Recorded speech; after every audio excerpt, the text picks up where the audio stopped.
सिर्फ टैली सीख कर अकाउंटेंट मत बनो, एक्सपर्ट अकाउंटेंट बनो।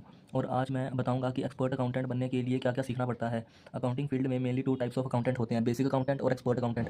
बेसिक अकाउंटेंट सिर्फ एंट्री पास कर देता है, लेकिन एक्सपर्ट अकाउंटेंट को टैली, जीएसटी और टीडीएस और इनकम टैक्स रिटर्न की प्रॉपर नॉलेज होती है। एक एक्सपर्ट अकाउंटेंट को ये स्किल आनी चाहिए: TDS, tally prime, GST return, income tax return, advance accounting.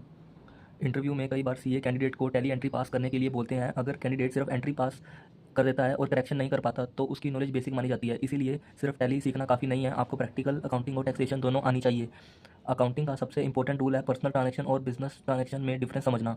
Example 1, एक फ्रेंड आया तो मैंने एक पिज़्ज़ा ऑर्डर किया, उसकी पेमेंट मैंने अपने पर्सनल पॉकेट मनी से की, तो दिस इज़ पर्सनल ट्रांजैक्शन, क्योंकि ये बिजनेस में इफेक्ट नहीं डाल रही। एग्जांपल 2, एक क्लाइंट आया, वो उसने टैक्स से रिलेटेड वर्क करवाना था, इनकम टैक्स रिटर्न और जीएसटी रिटर्न के। उसने मेरे को 2 लाख रुपीज़ पर एनम के मुझे पेमेंट की, तो मैंने उसके लिए पिज़्ज़ा ऑर्डर किया और मैंने उसकी पेमेंट अपने बिजनेस के कैश में से की, तो this is business transaction, not a personal transaction. Example 3, एक पर्सन आया तो मैंने उसके लिए ऑर्डर किया स्विगी से, तो उस टाइम मैंने बिजनेस के कैश से पेमेंट करनी थी, पर मुझे जहाँ से मैंने कैश निकालने थे मुझे वहाँ से की नहीं मिली, तो दिस इज़ बिजनेस ट्रांजेक्शन, क्योंकि अभी मैंने अपने पर्सनल पॉकेट मनी से पे किया डिलीवरी बॉय को, पर जब मुझे की मिलेगी तब मैं बिजनेस से निकाल लूँगा। So this is business transaction, not a personal transaction.